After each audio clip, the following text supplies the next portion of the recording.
नमस्कार दोस्तों, आप सभी का हमारे YouTube channel help desk Chhattisgarh में बहुत बहुत स्वागत है।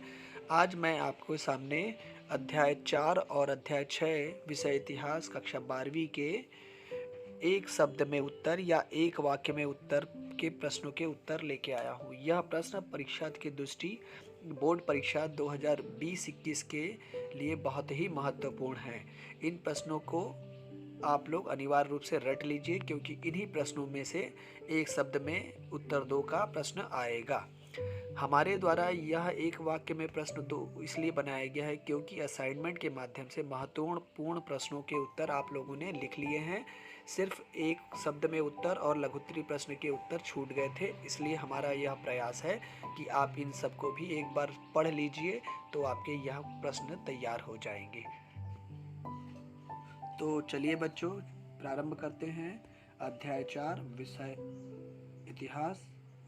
अध्याय का नाम है विचारक, विश्वास और इमारतें, सांस्कृतिक विकास। इसके अंतर्गत बोर्ड परीक्षा 2021 में आने वाले संभावित वे प्रश्न जो एक शब्द या एक वाक्य में उत्तर दीजिए से संबंधित है। तो पहला प्रश्न है, महाभारत काल का दूसरा नाम क्या है? तो इस प्रश्न का उत्तर है, महाभारत काल का दूसरा नाम वीर काल है और महाभारत के रचना महर्षि वेद व्यास जी के द्वारा की गई थी। इसमें कुल 18 खंड है, मतलब महाभारत 18 भागों में विखंडित किया गया है, मतलब 18 भागों में है। अगला प्रश्न है, रामायण के रचयिता कौन है? तो रामायण के रचयिता महर्षि वाल्मीकि जी हैं। अगला प्रश्न है, साहित्यिक दृष्टि से महाभारत का प्रथम संस्करण क्या कहलाता है? तो साहित्यिक दृष्टि से महाभारत का प्रथम संस्करण आदि पुराण कहलाता है। अगला प्रश्न है, पुराणों की संख्या कितनी है? तो पुराणों की संख्या 18 है और उपनिषदों की संख्या 108 है। हमारे द्वारा उपनिषदों की संख्या अतिरिक्त जानकारी दी गई है, क्योंकि यह भी प्रश्न पूछा जा सकता है कि उपनिषदों की संख्या कितनी है। उसी प्रकार वेदों की संख्या 4 है। अगला प्रश्न है, भगवान बुद्ध के बचपन का नाम क्या था? तो इस प्रश्न का उत्तर है, भगवान बुद्ध के बचपन का नाम सिद्धार्थ था। अगला प्रश्न है, स्तूप का संस्कृत अर्थ क्या होता है? तो स्तूप का संस्कृत अर्थ टीला होता है। अगला प्रश्न है, सांची का स्तूप कहाँ स्थित है? तो सांची का स्तूप मध्य प्रदेश की राजधानी भोपाल के सांची के गांव कामखेड़ा नामक गांव में स्थित है। अगला प्रश्न है बच्चों, विनय पिटक में किसका संग्रह है? तो इस प्रश्न का उत्तर है, विनय पिटक में संघ बौद्ध मठों में रहने वाले लोगों का नियमों का संग्रह है। इसके अंतर्गत मैं आपको बताना चाहूँगा, जो व्यक्ति बौद्ध धर्म को लेते हैं, बौद्ध धर्म को ग्रहण करते हैं, वे लोग संन्यास लेते हैं और उनके रहने के स्थान को संघ या बौद्ध मठ कहा जाता है। जैन धर्म में तीर्थंकर किसे कहा जाता है? तो जैन परंपरा के अनुसार महावीर से पहले 23 धर्म उपदेशक हुए हैं, जिन्हें तीर्थंकर कहा जाता है। अतिरिक्त जानकारी मैं आप लोगों को दे दूं, जैन धर्म में कुल 24 तीर्थंकर हुए हैं और 24वें तीर्थंकर महावीर स्वामी जी थे। अगला प्रश्न है, बौद्ध धर्म के अनुसार संघ से क्या आशय है? तो उसका उत्तर है, बौद्ध धर्म के अनुसार गौतम बुद्ध के द्वारा स्थापित संघ भिक्षुओं की एक संस्था थी और जहाँ पे भिक्षु उपदेश दिया करते थे।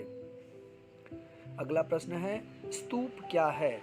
तो इस प्रश्न का उत्तर है, स्तूप बौद्ध धर्म से जुड़े पवित्र टीले हैं। इनमें बुद्ध के शरीर के अवशेष अथवा उनके द्वारा प्रयोग की गई वस्तुओं को गाड़ा गया था। मतलब स्तूप वो स्थान है जहाँ पे गौतम बुद्ध की मृत्यु के पश्चात उनके शरीर के अंशों को, हड्डियों को और उनके द्वारा उपयोग की गई वस्तुओं को गड़ाया गया था।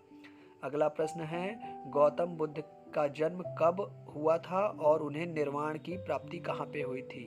तो इस प्रश्न का उत्तर है, गौतम बुद्ध का जन्म लुम्बिनी में हुआ था और इनको निर्वाण कुशीनगर में प्राप्त हुआ था। मतलब निर्वाण का मतलब यह होता है बच्चों कि गौतम बुद्ध को यहाँ पे मुक्ति या मोक्ष प्राप्त हुआ था, यहाँ जहाँ पे उनकी मृत्यु हुई थी। अगला प्रश्न है, बुद्ध चरित्र की रचना किसने की थी? तो बुद्ध चरित्र की रचना महाकवि अश्वघोष ने की थी। इसी प्रकार अगला अध्याय है 6, भक्ति सूफी परंपराएं, धार्मिक विश्वासों में बदलाव और श्रद्धा ग्रंथ। इसके अंतर्गत, इस पाठ के अंतर्गत आने वाले एक शब्द या एक वाक्य में प्रश्न के उत्तर निम्नलिखित हैं जो बोर्ड परीक्षा की दृष्टि से बहुत ही महत्वपूर्ण है। तो पहला प्रश्न है, नयनार संत किसकी उपासना करते थे? तो इस प्रश्न का उत्तर है नयनार संत शिव की उपासना करते थे। अगला प्रश्न है, विष्णु भक्त संत क्या कहलाते थे? तो इस प्रश्न का उत्तर है विष्णु भक्त संत अलवार संत कहलाते थे। अगला प्रश्न है, पहले सिख गुरु कौन थे? तो इस प्रश्न का उत्तर है पहले सिख गुरु नानक जी थे। अगला प्रश्न है, मुसलमानों के धर्म गुरु को क्या कहा जाता है? तो इस प्रश्न का उत्तर है मुसलमानों के धर्म गुरु को उल्मा कहा जाता है। अगला प्रश्न, शरिया से क्या आशय है? तो इस प्रश्न का उत्तर है मुस्लिम समुदाय को निर्देशित करने वाले कानून को शरिया कहा जाता है। इसके संबंध में मैं और बताना चाहूँगा, जैसे कि हिंदू के लिए मनुस्मृति की बात की जाती है जो हिंदू धर्म के कानून की बात करता है, उसी प्रकार मुस्लिमों के कानून की बात शरिया कहलाता है।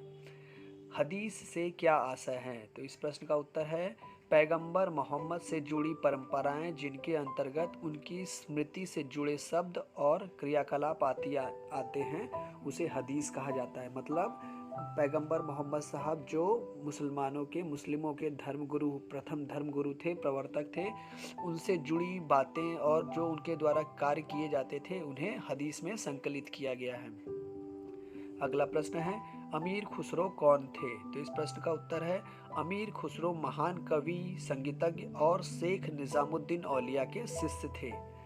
तो ये इस बात को विशेष ध्यान रखेंगे बच्चों कि अमीर खुसरो के गुरु शेख निजामुद्दीन औलिया थे। अगला प्रश्न है, भक्ति परंपरा को किन दो वर्गों में बांटा गया है?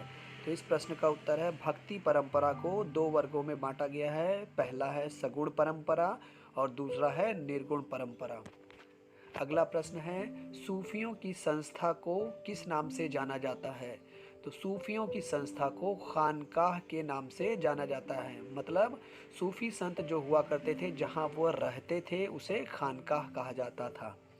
अगला प्रश्न है, सूफी संतों की दरगाह में सबसे पूजनीय दरगाह किसकी है? तो इस प्रश्न का उत्तर है सूफी संतों की दरगाह में सबसे पूजनीय दरगाह ख्वाजा मोइनुद्दीन चिश्ती की है। ख्वाजा मोइनुद्दीन चिश्ती को ही गरीब नवाज भी कहा जाता है। अगला प्रश्न है, बीजक के लेखक कौन थे और उनके गुरु कौन थे?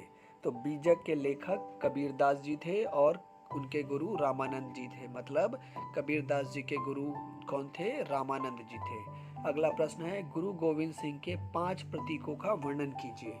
तो गुरु गोविंद सिंह के 5 प्रतीक थे केस, कृपाण, कंघा, कच्छ और कड़ा। मतलब जो सिख पंथ को अपनाते हैं उन्हें केस बाल लंबे रखने पड़ते हैं, कृपाण एक कटार रखा जाता है, कंघा एक कंघी रखा जाता है, कच्छ और कड़ा, हाथ में कड़ा पहना जाता है।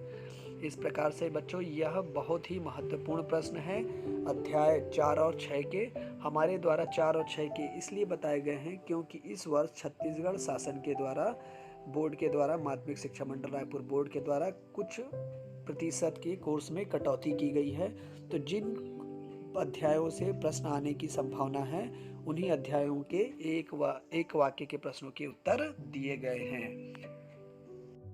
और अधिक जानकारी के लिए हमारे हेल्प डेस्क चैनल छत्तीसगढ़ को सब्सक्राइब करिए और लाइक करिए। बहुत बहुत धन्यवाद बच्चों।